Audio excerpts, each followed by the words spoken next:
মালদাকে পাখির চোখ করেছে তৃণমূল কংগ্রেস। 5ই এপ্রিল মালদা যাচ্ছেন অভিষেক বন্দ্যোপাধ্যায়। মালদা জেলা নেতৃত্বের সঙ্গে বৈঠক করবেন অভিষেক। আর কি কর্মসূচি রয়েছে পুরোটাই জানবো। সুব্রতোষ আমাদের সঙ্গে টেলিফোনে রয়েছেন, আমাদের সহকর্মী। সুব্রতোষ, দেখো, মূলত হচ্ছে শুভজিৎ, যে মালদাতে অভিষেক বন্দ্যোপাধ্যায় আসছে, জনসভা তো করবেন, কিন্তু তার পাশাপাশি যেটা সবচেয়ে বেশি গুরুত্বপূর্ণ, যেটার উপর দল নজর দিচ্ছে, তা হচ্ছে একটা স্ট্র্যাটেজি তৈরি করা। উত্তর মালদা লোকসভা এবং দক্ষিণ মালদা লোকসভায় তৃণমূল কিভাবে প্রচার করবে, কি স্ট্র্যাটেজি নেবে, কি পরিকল্পনা করবে, কেমন করে মানুষের কাছাকাছি হতে পারবে, এই বিষয়টা নিয়েই মূলত হচ্ছে তার বৈঠক। এবং সেইভাবেই তিনি চক আউট করে দেবেন। পাশাপাশি তোমাকে বলি যে দুই ক্ষেত্রেই তৃণমূলের গোষ্ঠীকন্দল মালদায় বরাবর যেভাবে হয়ে এসছে, তার এবারেও তার ব্যতিক্রম হচ্ছে না। বহু ক্ষেত্রেই দেখা যাচ্ছে যে তৃণমূলের প্রার্থীর সঙ্গে তৃণমূলের নেতারা, যারা একেবারে জেলা কমিটিতে আছে, যাদেরকে প্রচারের দায়িত্ব দেওয়া হয়েছে, তারাও নামছেন না। সেটা উত্তরে হোক বা দক্ষিণে হোক, সর্বক্ষেত্রেই এই বিষয়টা দেখা যাচ্ছে। বিশেষ করে মালদা শহর, যেটা দক্ষিণ মালদা কেন্দ্রের মধ্যে পড়ে, ইংরেজবাজার পুরসভা এলাকা, সেই এলাকাতে গত লোকসভাতে প্রায় 90,000 লিড দিয়েছিল বিজেপি।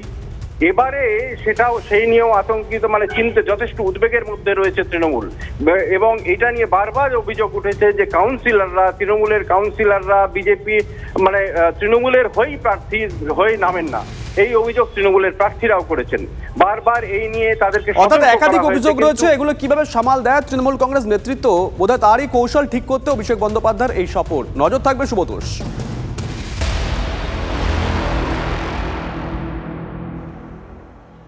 এদিকে প্রাকৃতিক দুর্যোগে বিপর্যস্ত উত্তরবঙ্গ। জলপাইগুড়িতে বিপর্যয়ের বলি 5 জন, আহত প্রায় 300 জন। ময়নাগুড়িতে টর্নেডো ছবি সোশ্যাল মিডিয়া ভাইরাল, যে ছবি আমরা দেখাচ্ছি দেখুন। ঝড় বৃষ্টিতে লণ্ডভণ্ড জলপাইগুড়ি সদর এবং ময়নাগুড়ি ব্লকের বেশ কিছু এলাকা। আলিপুরদুয়ারের ঘরঘড়িয়ায় লণ্ডভণ্ড হয়ে যায় একটা গোটা গ্রাম। ময়নাগুড়িতে ঝড়ে ভেঙেছে বহু ঘর, ভিটেহারা কয়েকশো পরিবার। গাছ ভেঙে বিদ্যুৎহীন বিস্তীর্ণ এলাকা, এখনও বেশ কিছু এলাকা বিদ্যুৎহীন হয়ে রয়েছে। দেখুন ছবি দেখাচ্ছি, ছবি দেখে বুঝতে পারছেন কি পরিস্থিতি হয়েছিল মাত্র 4 মিনিটে।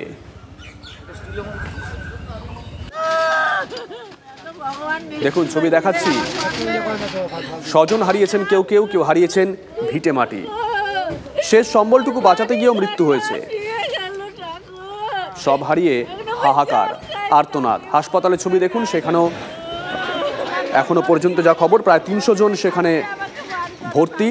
তাদের পরিবার পরিজনরা সকাল থেকে হাসপাতাল চত্বরে ভিড় করেছেন।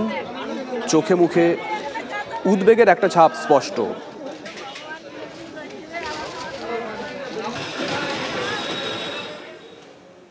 এদিকে ঝড়ে বিপর্যস্ত দুর্গতদের পাশে রাজ্যের মুখ্যমন্ত্রী মমতা বন্দ্যোপাধ্যায়। রাতে জলপাইগুড়ির পর দুপুরে আলিপুরদুয়ারে গেলেন মমতা। টর্নেডোয় বিপর্যস্ত এলাকা পরিদর্শনে রওনা দিলেন। নির্বাচনী আচরণ বিধি মেনে ক্ষতিপূরণ দেবে প্রশাসন, এক্স হ্যান্ডেলে ঘোষণা মুখ্যমন্ত্রীর।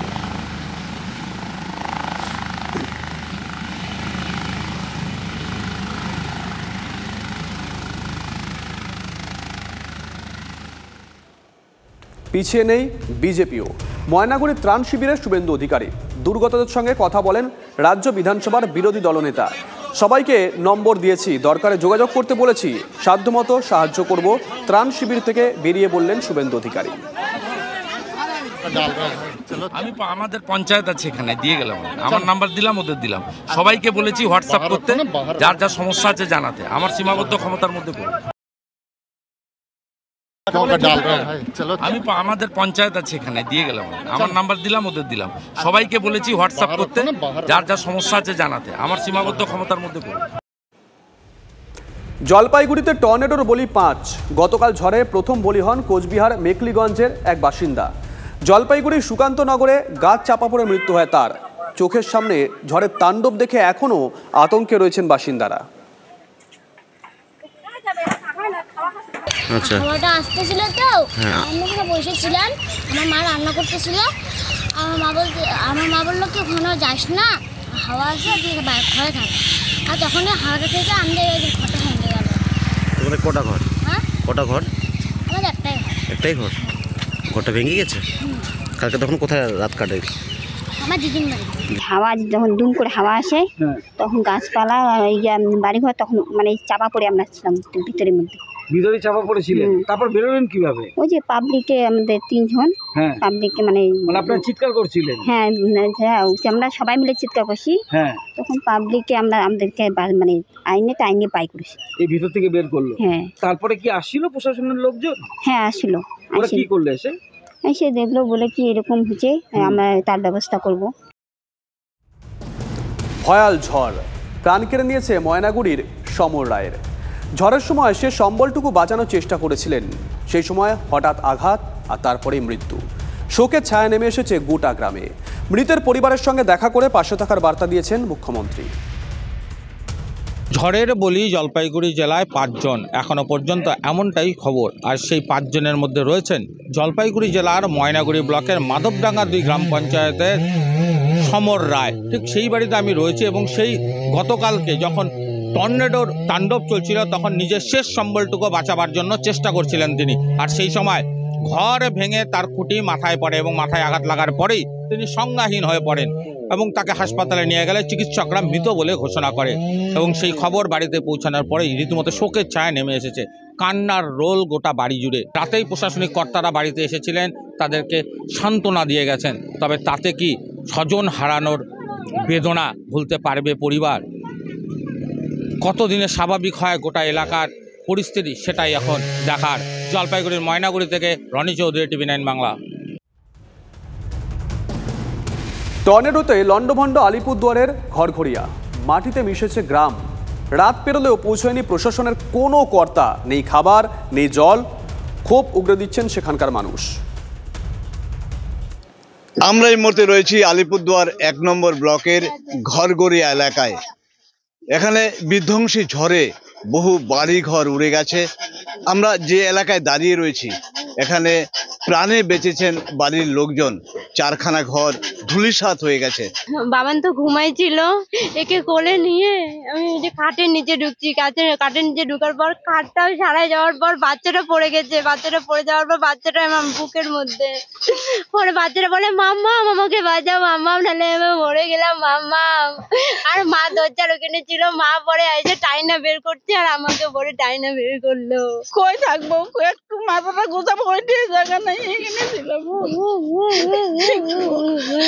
এখন খোলা আকাশের নিচে রাত কাটানো হচ্ছে। খাবার নাই, জল নাই, বা প্রশাসন গ্রামবাসী কেউ, আগে গ্রামের প্রধান কেউ এখনো আসে নাই, এখনো পর্যন্ত আসলো না।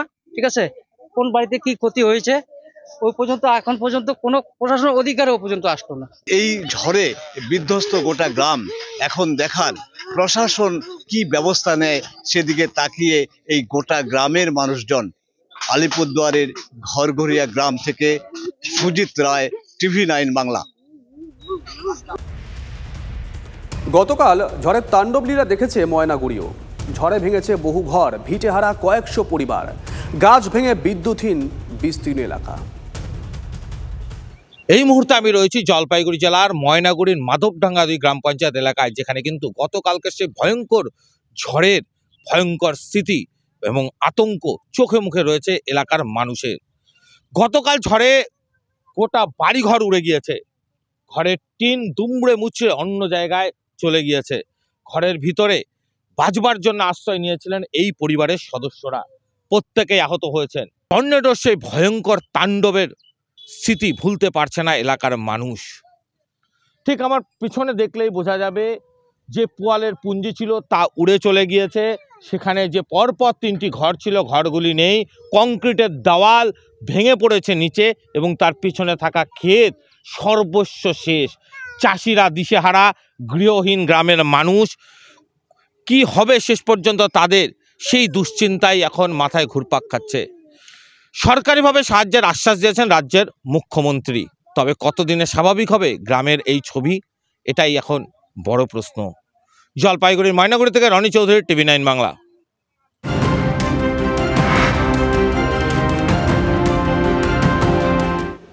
আরও একটা বড় খবরের দিকে নজর রাখতেই হচ্ছে। ভোটের জন্য স্কুলে গরমের ছুটি বাড়লো 12 দিন। 6 মে থেকে 2রা জুন পর্যন্ত বন্ধ থাকবে স্কুল। সুমন মহাপাত্র আমাদের সঙ্গে রয়েছেন, আমাদের সহকর্মী টেলিফোনে। সুমন, কি লেখা আছে নোটিশে, কারণটা কি দর্শানো হয়েছে? দেখো পরিষ্কারভাবে লেখা রয়েছে, যেহেতু 7 দফায় ভোট হচ্ছে, দফার সংখ্যা বেশি, তাই জন্য কিন্তু এই ছুটি বেড়ে যাচ্ছে। গরমের ছুটি আগে 9 তারিখ থেকে 20 তারিখ পর্যন্ত ছিল মে মাসের, সেটা হয়ে যাচ্ছে 6 মে থেকে 2রা জুন, অর্থাৎ 12 দিন ছুটি বেড়ে গেল। শুধু তাই নয়, আলিপুরদুয়ার, জলপাইগুড়ি, কুচবিহারে কিন্তু 16 তারিখ থেকে 20 এপ্রিল অব্দি, অর্থাৎ ভোটের জন্য স্কুল সম্পূর্ণ বন্ধ। এদিকে দার্জিলিং, কালিম্পং, উত্তর দিনাজপুর, দক্ষিণ দিনাজপুরেও কিন্তু ভোটের জন্য 24 তারিখ থেকে 27 তারিখ, অর্থাৎ 4 দিন স্কুল বন্ধ। অর্থাৎ এদিকে দুটো ফেলে ভোটের জন্য স্কুল বন্ধ থাকবে, আর সার্বিকভাবে 12 দিন কিন্তু গরমের ছুটি বেড়ে গেল গোটা রাজ্যে। ধন্যবাদ সুমন।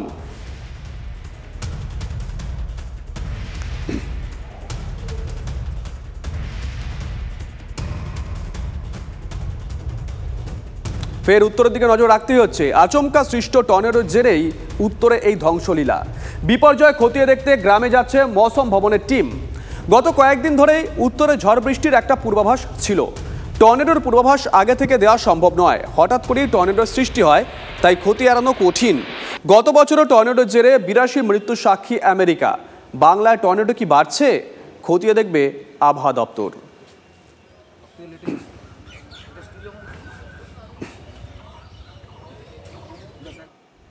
এদিকে উত্তরবঙ্গে আরও ঝড় বৃষ্টির পূর্বাভাস। আজ উত্তরের 3 জেলায় কমলা সতর্কতা জারি করা হয়েছে। দার্জিলিং, জলপাইগুড়ি, কোচবিহারে কমলা সতর্কতা জারি করা হয়েছে। কমলেশ আমাদের সঙ্গে রয়েছেন টেলিফোনে আমাদের সহকর্মী। কমলেশ, কি বলছে আবহাওয়া দপ্তর? দেখো, উত্তরবঙ্গে আরো ঝড় বৃষ্টি হতে পারে এরকম পূর্বাভাস আবহাওয়া দপ্তর আগেই দিয়েছিল। আজকে নতুন করে দার্জিলিং, জলপাইগুড়ি এবং কোচবিহারে কমলা সতর্কতা জারি করা হয়েছে, অর্থাৎ কোনো কোনো জায়গায় হালকা থেকে মাঝারি বৃষ্টি হতে পারে এবং ঘন্টায় 40 থেকে 50 কিলোমিটার বেগে ঝোড়ো বাতাস বইতে পারে। উত্তরে বাকি সব জেলায় হলুদ সতর্কতা রয়েছে। উত্তরবঙ্গে এই ঝড় বৃষ্টি মাঝে মধ্যে বিভিন্ন জায়গায় হতে পারে, আগামী কয়েকদিনে বৃষ্টি বাদলাটা চলবে। দক্ষিণবঙ্গে ঠিক তার উল্টো চিত্র। দক্ষিণবঙ্গে তাপপ্রবাহ সতর্কতা জারি করা হয়েছে। পশ্চিমের 5 জেলায় তাপপ্রবাহ বইতে পারে, প্রায় 40 ডিগ্রির উপর তাপমাত্রা উঠে যেতে পারে। ধন্যবাদ কমলেশ। কমলেশ যে কথা বলছিল, উত্তরে বৃষ্টি আর দক্ষিণে গরম। দক্ষিণবঙ্গের একাধিক জায়গায় 40 ডিগ্রির ঘরে পৌঁছতে পারে তাপমাত্রা। বুধবার থেকে পশ্চিমাঞ্চলের 5 জেলায় তাপপ্রবাহের সতর্কতা জারি করা হয়েছে। বাঁকুড়া, পুরুলিয়া, ঝাড়গ্রাম, পশ্চিম মেদিনীপুর, পশ্চিম বর্ধমানে তাপপ্রবাহের সতর্কতা জারি করা হয়েছে। 38 থেকে 39 ডিগ্রিতে পৌঁছতে পারে কলকাতার পারদ। দিনভর উষ্ণ ও অস্বস্তিকর আবহাওয়া থাকার সম্ভাবনা।